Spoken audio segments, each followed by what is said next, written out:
there was a period of time where I had 5 part-time jobs, and so I was essentially doing about 1 day a week at every different job, and that's how I funded making films on the side.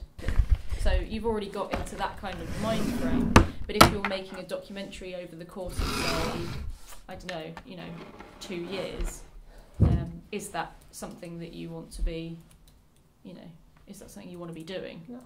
So can you make that film in 1 year? And if you can, how are you going to do that? And can you pay your rent? It's like all these questions. So time management and money management is like huge. And will also stand you in really good stead if you ever end up doing any producing, because most of it's time management and money management. It depends on who for. If you're directing or if you're shooting, then yeah, I'd say so, for sure. Depends on what budget you've got. If you've got a budget, you hire a storyboard artist. I get my mum to do it because she's good at drawing, and so I draw stick men. I draw a storyboard and then I go, Mum, can you make this look not rubbish? And she does, and then scans it and sends it back to me. It's brilliant. Free labour.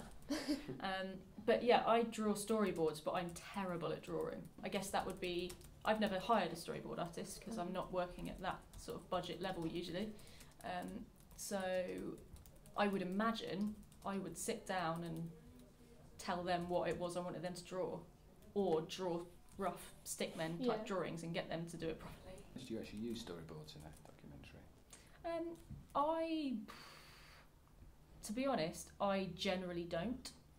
Sometimes, if it depends on what kind of film I'm making. If I'm making something that's like quite rough and ready, which is what I've usually done, then I won't, because so say for example I'm filming a protest.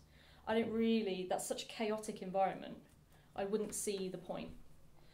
If I'm filming something that is quite visually like cinematic, beautiful, quite precise, then I probably would.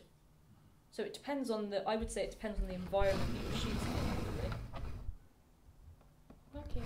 I would say in my experience of documentary making, I would, more often than not, I wouldn't bother with a storyboard. Shot lists I find much more, it's basically the same thing, just less effort. Well, the first thing I'd say is make your own films and do it by yourself or with, a really valuable thing is to have a 1 or 2 collaborators who you work well with, who you like working with.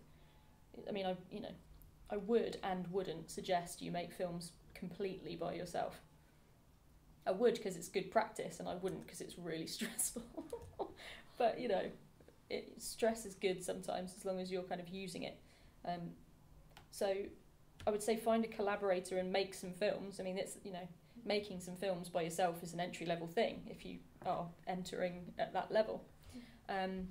If you want to join a production company, or you want to work with, say, the BBC, or you want to work with, some sort of established organisation that's making stuff, definitely like offering to do things like boom operating. So standing and, Boombox. Yeah. The classic. Yeah, for sure, because it's not a very sexy job, so not that many people want to do it. And so and equally as well, you end up learning a lot about sound, which is great, because as I say, I quite like booming actually. And and it seems like a really simple thing, but actually there's so much, you've got to pay a lot more attention than you think. Pointing it in the right direction. You get a lot of people point it sort of like there or there, and actually you need to point it like right at their mouth, assuming you're recording dialogue. So yeah, definitely would say things that are maybe a bit less obvious. Are you asking me personally? Yeah. So if I was just to go out tomorrow and start shooting a film, for example, I would probably, let's just say that I was producing and directing it, because that's what I usually do, I'd want at least 1 sound recordist, so I'd probably get, ideally, somebody who could boom and record on one of those Zooms, most likely, camera person, and an assistant. Just another producer, essentially. And one of the most valuable things, I think, can be somebody who is there to kind of bounce ideas and solve problems. So a production assistant doesn't necessarily just sit around kind of make tea or anything like that. It's actually, it can be a really useful thing to have somebody around who's willing to like challenge you and say, do you know what, don't spend any more time shooting this random shots of the crowd. We've got 50 of them already. You're overshooting, calm down. And if you do genuinely, think that that's the case, it can be really useful actually for somebody to have that kind of second voice, giving a bit of advice on what's going on. So that's another thing. Don't be afraid to speak up if you genuinely think that there's something that you can contribute. Even if you're in a so-called entry-level position. This is great. I feel like I'm having a job interview. Yeah, it's really interesting though. Like I find it really useful actually to be asked that kind of question, because then I have to clarify it for myself. And it's, as I say, I've been doing this for like 10 years technically. There's definitely a couple of years in there where I did not a lot. But since I left university anyway, I've been kind of making films on and off for 10 years and still asking myself those same questions of like, who do I actually need when I go out shooting? Sometimes I'm like, no, I need a big crew of 10 people. I need someone specifically to make coffee and someone specifically to make tea. And then you realise actually it's a hell of a lot less stressful if you just go out with 3 people, I find it so anyway.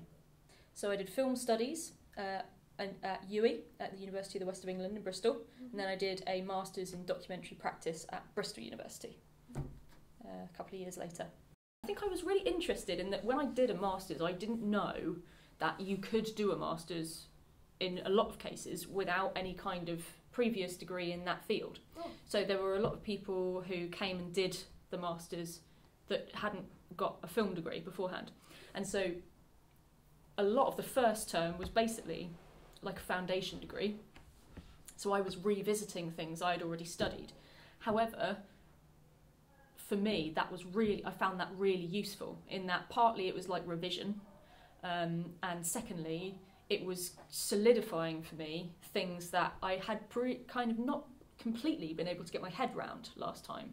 And so now that I was revisiting it, I was able, rather than just being like, what is this about? And then trying to ignore the essay that I had to write about it, it was like, oh wow, okay, I think I get this now. And then I could start to ask questions. And so I just engaged with it a whole lot more. So it didn't feel like it wasn't like, oh, I've got to do this again. It was like, great, I get to do this again. So that was actually a really good experience. And then in the second half of the Masters, we basically spent, I think, we had like one big essay to do.